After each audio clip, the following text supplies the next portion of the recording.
Hello friends, good morning. Mankoria साहब में आपका स्वागत है। तो आज मैं वॉक के लिए आया था और पीछे से स्टार्टेड रेनिंग और मुझे लग रहा है पूरा भीगता हुआ ही घर पहुंचूंगा।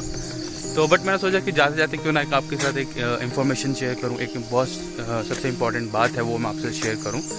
रिसेंटली ऐसा हुआ था कि मैं ऐसे ही वॉक पे निकला था। मैं आई सॉ माई नेबर और वो क्या कर रहे थे, प्लास्टिक बर्न कर रहे थे। उन्होंने सारा अपना घर का प्लास्टिक इकट्ठा किया and he was burning that.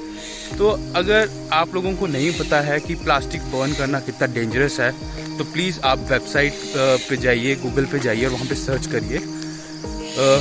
तो जो भी प्रोडक्ट्स उससे निकलते हैं धुएं से, कुछ नाइट्रस ऑक्साइड्स, कुछ पता नहीं ऐसे बहुत सारी चीज़ें निकलती हैं, तो they are very dangerous and वो कार्सिनोजेनिक होते हैं।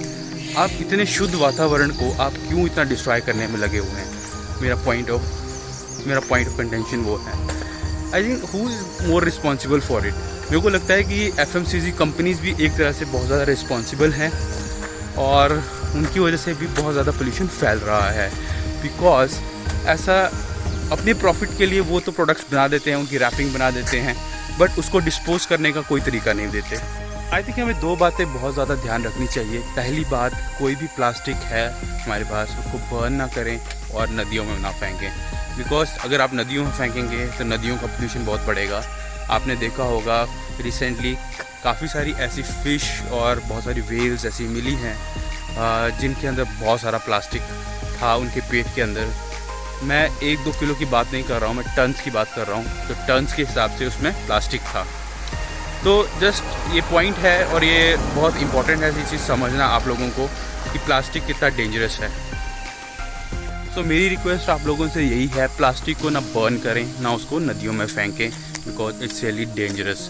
हाँ, उसको अगर कोई रिसाइकलिंग वाला है, कोई इधर उधर कहीं आपको पता है कि वो रिसाइकिल करता है, वहाँ पे उसको सेल करें और वहाँ पे उसको दे दें। अगर आप सेल नहीं करना चाहते तो उसको फ्री में दे दें, उसको बोलो ले जाओ भाई यहाँ से कम हिल प्रॉफिट फ्रॉम इट और वो प्रॉपर रिसाइकलिंग पॉइंट पे जाके उसका एक्चुअल यूज़ हो जाएगा।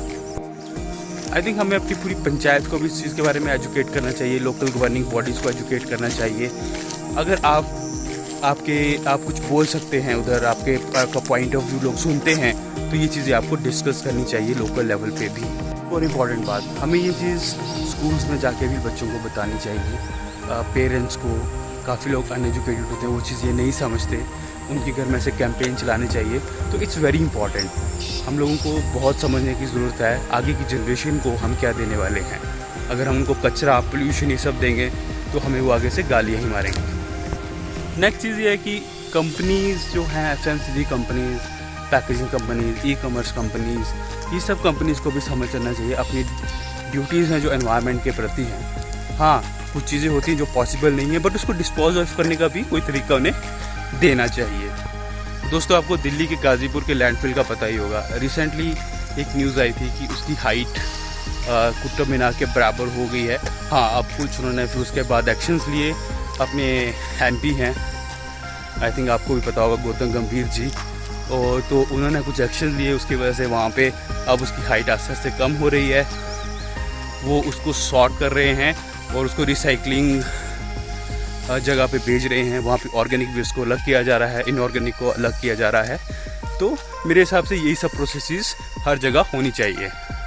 गांव की सबसे बड़ी दिक्कत ये है कि मतलब यहाँ पे कोई लोग सोचता ही नहीं इस बारे में। अगर मैं किसी से बात भी करूँ तो वो इसको तवज्जो नहीं देता। और साथ साथ में यहाँ पे अगर आप प्लास्टिक की कलेक्शन की भी बात करें तो पंचायत की तरफ से तो कोई स्टेप होता ही नहीं है। अगर होता भी है तो उसकी कोई कम्युनिकेशन नहीं है, कौन उसको कलेक्ट करेगा, कहाँ उसको रखा जाएगा, कोई गाड़ी आएगी, क्या है।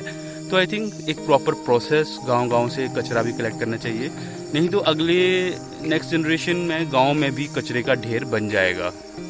हाँ, अगर नदी है वहाँ पे तो लोग क्या करते हैं, नदी के पास फेंक देते हैं और नदी के बाद वो शहरों में ही जाने वाला है। तो मेरी रिक्वेस्ट है आप सभी से, प्लीज़ प्लास्टिक पोल्यूशन को बहुत सीरियसली लीजिए। ये हमें नहीं, पूरी दुनिया को, पूरी अर्थ को डिस्ट्रॉय कर सकता है। हो सके तो please avoid plastics. Although Himachal में प्लास्टिक बैन है, बट अभी भी जो कई पैकेजिंग आती हैं वो प्लास्टिक की ही आती हैं, जैसे बिस्किट्स हो गए, लेज़ हो गए और चिप्स, मतलब ये जो रहते हैं, मतलब अभी तक इतना निकालना लाइफ से बहुत मुश्किल है। दोस्तों अगर आप मेरे साथ हैं, आप समझते हैं कि मैं बिल्कुल सही पॉइंट बोल रहा हूँ, तो आप भी ये इन्फॉर्मेशन बाकी लोगों के साथ शेयर कीजिए। मेरा वीडियो शेयर करें ना करें, बट प्लीज़ आप अपनी बात रखिए, अपने घर में एटलीस्ट वो सब चीज़ें बनाएं ताकि आप भी इन्वायरमेंट के लिए कुछ कंट्रीब्यूट कर सकें। आज के लिए बस इतना ही। Thank you very much. अगर आप लोगों ने मेरा चैनल सब्सक्राइब नहीं किया है, प्लीज़ मेरे चैनल को सब्सक्राइब करें, बेल आइकन दबाएं ताकि आपको मेरी अपडेट्स रेगुलरली मिलती रहें।